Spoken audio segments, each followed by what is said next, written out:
All right, welcome back, everybody, to another edition of Rolling Trades with RJO Futures. I'm Senior Market Strategist John Caruso. We've got a few slides prepared for everybody here today. Of course, we're going to hit on some of our Q4 macro themes throughout this presentation, as well as we're going to take a look at some of the commodity markets, some of the markets that have been moving around quite a bit due to recent headlines. But we are going to jump right into it here, and we're going to kick it off with some Q4 thematics for everybody here. So resilient U.S. GDP growth, we are expecting Q3, according to the Atlanta Fed, estimates are roughly around 3.9%. We are a little bit inside of that at 3.46, but still that is very robust growth through Q3. As we move into Q4, we are expecting growth to come in right around 2%, slightly under 1.9%. 1.96%. But when you look at that on a year-over-year basis, compare that to Q4 2024, that is an acceleration of growth. We did see Q4 2024 come in at 1.9%. So growth is going to hang in there. It's going to remain resilient through the end of this year and likely out into the first half of next year. A lot of that is being propelled by heavy investments in AI data centers. There's a lot of CapEx spending going into AI right now. And of course, strong consumer spending by the higher income consumers, which is going to keep the economy moving forward from here. Flipping over to Q4 inflation, we are still expecting sticky and elevated inflation. Core and headline CPI is going to be hovering right around 3%, 3.1 on core. That is the Fed's own estimates through the end of the year. We do have the Cleveland Fed inflation nowcast for September expected right around 2.99%. Of course, we're going to get that number out this Friday. I know the BLS made an exception with the government closed for the 22nd consecutive day. The BLS made an exception, and they did bring back some members to work on the CPI number. They deemed that extremely important, of course, for the FOMC meeting, which comes out next Wednesday. October CPI tracking slightly under September, looking at 2.95%, still well above the Fed's 2% target. And as far as some slowing data that we are starting to see, kind of on a dimmer note, we are seeing a slowdown in the labor market, or we're starting to see signs of cracks in the labor market. We're still sitting at 4.3% on the unemployment rate, which by the definition still is full employment here for the United States. But of course, we didn't receive the September unemployment number out at the beginning of the month. Of course, we're expecting that out just days after the government shutdown. So we did not get a chance to see the most recent labor data. But going into the government shutdown, we were certainly seeing some signs of some cracks in the labor market. JOLTS, we do see the job openings numbers at 7.2 million, the most recent reading. And that has been declining precipitously since the peak in 2022 of 12.1 million job openings, which 12.1 million, that is a historically elevated level of job openings. Of course, that was coming out of the pandemic, but we have seen job openings declining in the wrong direction here for the past several months. We are also seeing a decline in the labor force participation rate. I'll flip over to that real quick. Slowing cycle decline in JOLTS. That shows the cycle decline in JOLTS. Flipping over to the participation rate, we have seen that slowing since right around 2022. We are starting to see the labor force participation rate begin to peak and roll. And that's something that certainly the Fed is going to try to get ahead of, which is why we are forecasting, of course, another 25 basis points being cut from the Fed funds borrowing rate next week. I personally believe the Fed should be moving at a 50 basis point clip, and I'll explain that later on in this session here. Another major theme that we have for Q4 is the K-shaped economy marches onward. According to recent data from Bank of America, their deposit data showed lower income earners' wages rose only 0.9% on a year-over-year basis. That is the lowest acceleration of that number since Bank of America began collecting that data in 2016. And when you take a look at the flip side, higher income earners, their wages rose 3.6% on a year-over-year basis, which is the highest acceleration since 2021. And of course, top 40% earners here in the United States, they drive 60% of consumer spending. So the higher income earners can certainly hold up consumer spending. And of course, we all know consumer spending is 70% of GDP. We know that the higher income earners can certainly pick up the slack for the lower income earners out there and kind of mask what's happening in that area of the economy. So a lot of this has likely been exacerbated over the years as well, from Fed easing and driving asset values higher. Remember that the top income earners, they hold the majority of the assets here in the United States, whether it be homes, vacation homes, second and third homes, equities, commodities, things of that nature that have, of course, been accelerating and will continue to accelerate most likely as the Fed continues to cut interest rates. And that is all contributing, of course, to the K-shaped economy. As it pertains to matters of the Federal Reserve, the Fed currently sitting at 4 to 4.25%. They're going to be moving to 3.75 to 4% by next week at the Wednesday meeting. However, 2-year yields, take a look at those. We just hit a cycle low in the 2-year yield at 3.42% this week, which suggests the Fed is still roughly around 75 basis points behind the curve, which is one of the reasons why I think the Fed should speed up their pace of interest rate cuts to try to come more in line with what the market is telling them.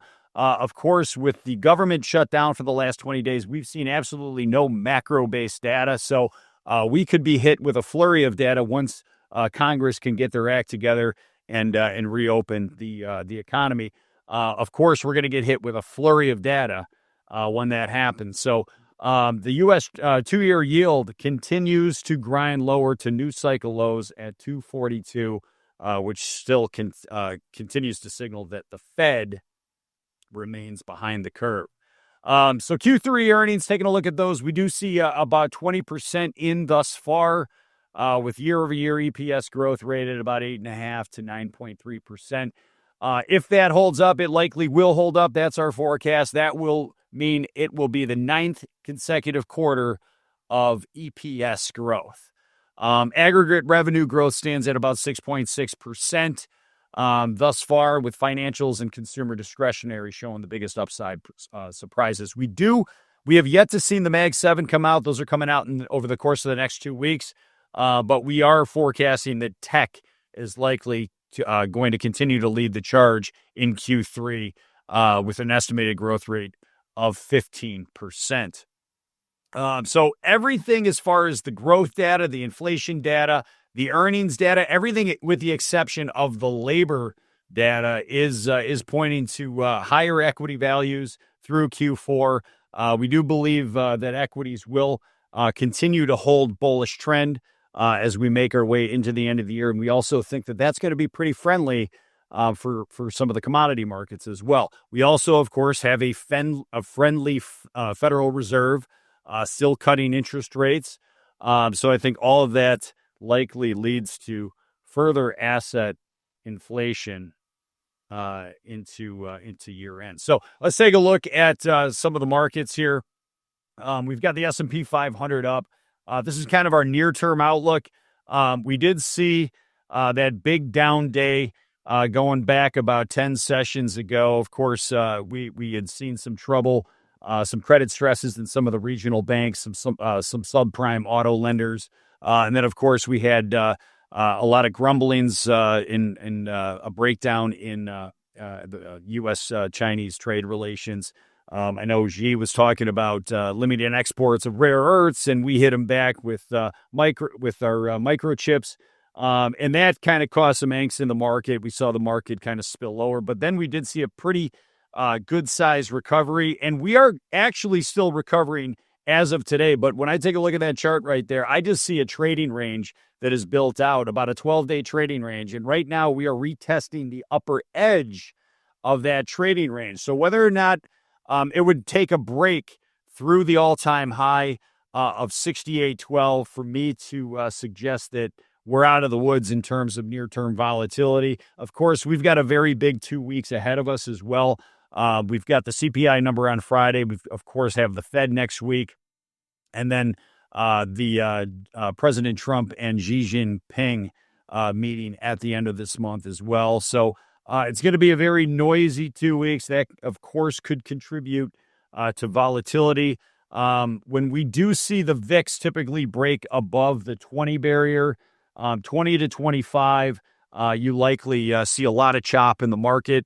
When we do see VIX break back down but below 20, that's typically where bull markets live, and you keep your trading biases on the long side. But right now, I don't trust this recent move we've seen in the S&P. If we were to break through the all-time high, sure, then we're likely going to continue to march higher into the end of the year. But I would not be surprised to see a rotation back down towards the lower bound of that range, which comes in down around 65.60. So we're going to call about 6,800 to about 65.60 as your trading range. So keep an eye on that as we move forward over the next 2 weeks. We're going to take a look at gold. Gold got absolutely hammered recently. Over the last 3-4 sessions, we've seen gold correct about 8.5%. 8.5%. Of course, we saw this precipitous rally in the price of gold pretty much since we broke out of the trading range between about 3,300 and 3,500, and we marched as high as 43.98. Now we're seeing it correct back down at 8.5%. Now this range that I have up there at the moment, that is a little presumptuous because we still have yet to see a hard bottom in gold.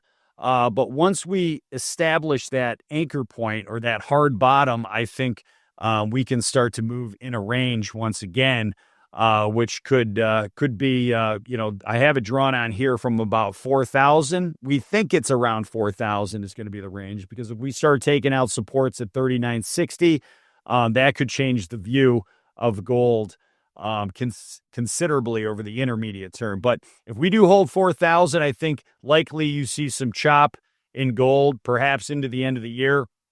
And then I still think gold prices are likely going to continue higher from here. Central bank demand remains insatiable for gold. Once the central banks are buying gold, and they've largely been price insensitive, buying at every price and any chance they can get their hands on it. That's typically a sign that you're not going to see a quick turnaround in the price of gold or the buying behavior in central banks. Of course, U.S. debt and fiscal piggery remains a catalyst. We continue to run 6% budget deficits. We're not in wartime. We're not in a recession, and we're running these bloated deficits. Of course, that weighs on the U.S. dollar, and investors start to seek safety in the price of gold. And of course, our theme has been for the better part of this year, dollar devaluation. I think that theme continues for the foreseeable future. However, you do have to keep an eye on what's happening in Europe. We do think Europe is actually slowing at the moment. So you've got to keep an eye on that USD versus euro dynamic. And if the dollar does float a little bit higher from here, certainly that could put a little more near-term pressure on the price of gold and silver. But as we've seen, as we have seen, we have seen gold and dollar actually be able to rally together. We have seen some instances of that happen throughout the course of this year. So nothing set in stone from that regards. Lastly, we're going to take a look at copper. This is a market that we've been recommending to our clients to accumulate. copper futures. Currently staring at a bullish trend right there. Of course, we did see that big, we saw that massive 20% correction. We had some comments regarding copper tariffs released by President Trump. That was about 6 or 7 weeks back. We saw the price of copper drop pretty aggressively inside of about a 2-hour window. We saw copper prices correct about 15 to 20%. So it was a massive shakeout in the price of copper after it had stretched above $6 a pound. We were buyers on that dip, and we remained buyers as the trend starts to turn a little more favorable. Copper could potentially retest that 200-day moving average down along 477. If we were to see that, I think that would be a fantastic buying opportunity. There are structural and secular supply side problems in copper, and we don't think that there's a quick fix to that. The supply side deficit is forecasted at approximately 300,000 tons in 2025. I've seen that number as high, estimated number as high as 500,000 tons, depending on the sources that you're looking at. And there's really no new major production projects on the horizon. We have seen stagnant production coming out of South America. Of course, the Grasberg mine over in Indonesia had the massive mudslide, and that still remains closed to this day. That's the world's second largest copper and gold mine. However, we do expect Grasberg to be back online at some point in Q4. But all that contributes to certainly a lopsided supply versus demand picture for the price of copper. Electrification, grid infrastructure expansion, and of course modifications, and of course AI data center buildouts. These AI data centers, and you're seeing these companies, these mega cap tech companies, pour capex into these AI data center buildouts. These data centers use a massive amount of copper. I've seen it as much as 50,000 pounds of copper go into these AI data centers. So that, of course, is going to be a source of demand going forward. I did read here recently that they're forecasting by next summer. They're suggesting that you could see grid failures and insufficiencies in New York City by as early as next year. So, we really need to start moving on these infrastructure upgrades, these infrastructure expansions of the electric grid here in the United States, and all that is going to place upward pressure in the price of copper. We have also read that you've got supply inventories at your major metals exchanges are at historically low levels for the price of copper. So copper is one that we're going to be focused on here in Q4. We also do view some of these dips that we're seeing in platinum, palladium as buying opportunities, longer-term buying opportunities, and of course, silver and gold. But I do think I'm going to be turning my attention more towards the industrial metals here in Q4 and out in early Q1 as sources of places that we're going to be looking at accumulating. So that is going to conclude my presentation here today. We've got up here the Market Pulse. If you like reading materials, if you like this presentation, you want to see more of this, I do write the Market Pulse every single morning. Feel free to ping me at jcaruso@rjofutures.com. This is free. This is a free daily newsletter that goes out. We hit on all the metals markets. We hit on the stock indexes.